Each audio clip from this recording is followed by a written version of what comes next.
መጀመሪያ ጊዜ እንግዲህ ሬዲዮ በ1928 መስከረም 2 ቀን ነው ቀጥታ ስርጭት ጀመረው።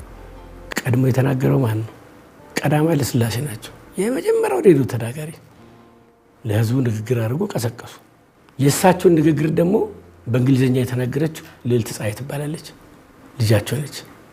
በወሊድ ምክንያት ነው የሞተችው። ልዕልት ፀሐይ ሆስፒታል ይባል ነበር። አሁን ጦር ኃይሎች ሆስፒታል ቢባል እኮ ልዕልት ፀሐይ ሆስፒታል ነው። ያው ወታደራዊ መንግስት ስልጣን ሲይዝ ልዕልት ፀሐይ የሚባል ነገር የንጉሳን አልፈልግም ብሎ ያው እንግዲህ ጦር ኃይሎች ተባለ።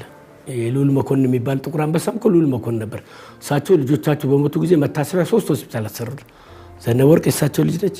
ልዕልት ፀሐይ የእሳቸው ልጅ ነች። ልዑል መኮንን የእሳቸው ልጅ። ትልቅ ኢትዮጵያ ውስጥ ሆስፒታል የሰሩት ቀዳማዊ ኃይለ ሥላሴ ናቸው።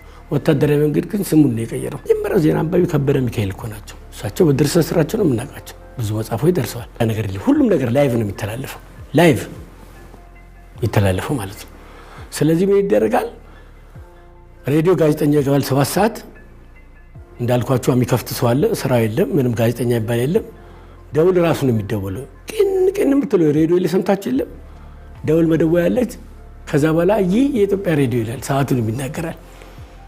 ከዛ የሀገር ፍቅር ናቸው ብዙ የሚመጡት ቅርብ ስለሆነ የሀገር ፍቅር ዘፋኞች ይመጣሉ። ላይቭ ነው የሚሰራው። ይመጣሉ። አፋቸውን በነጠላ ይዛሉ። ትን እንዳይላቸው ማለት ነው። አፋቸው በነጠላ ይዛሉ።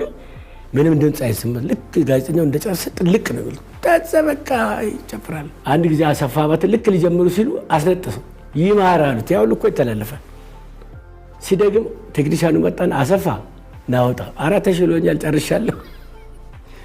እንደዚህ ነው እና ላይቭ ነው የሚሰራውና ከዛ ዘፍናሉ። በቃ በዛ ያልቃል ማለት ነው። አንዳንዴ ይቀራሉ። ሀገር ፍቅር ተጠርተው ይቀራሉ ወይ ሌላ ስራ የለች። ጋዜጠኛው ከተናገረ በኋላ ሰው ያመጣሉ። አቶ ግዶስ እንደነገሩኝ ከጠጅ ቤት ሁሉ አዝማሪ እንመጣል። ሞቅ ብሎት አንዳንዴ የሆነ ነገር ይናገራል። ፖለቲካ አፉን ይዘዋል ይላሉ። ሌላ ሰው ደግሞ መንገደኛ ያመጣሉ። በቃ ሲጠፋ ናስቲ ወንድሜ አንዴ ሬዲዮ እንትን ላይ ስለሆነ በቃ ስለ አየሩ ሁኔታ ትናገር ይጠይቃሉ። ስለ አየሩ ሁኔታ ትናገራለህ። እንዴት ነው አየሩ ምናምን ዛሬ ሰውየውን ትካለ አይዞህ ምን ችግር የለም ተበረታታ ብሎ አበረታቶት በዛ ይሸፍናሉ ማለት ነው።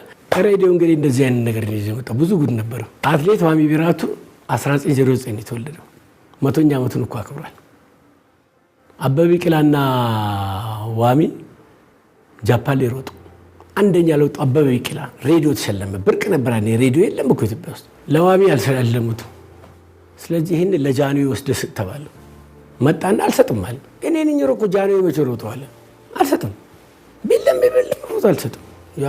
ዋሚ እኮ እንደዚህ አይነት ነገር ነው። አንዴ በደብረ ዘይት መንገድ ሲሮጥ እኮ ጃንሆይ ማን ነው ያስቆመው ሲባል ስራ ላይ ነኝ ብሏቸዋል። በኋላ ደግሞ እሱም ቤተ መንግስት ፈልጓቸው ስራ ላይ አትሌት ነው ስራ ላይ ማለት ራሱ ሲዳገር የሰማሁት። እንዳ በቃ አልሰጥም አለ። ከዛ እጣ ተጣለ። ለዋሚ ወጣ።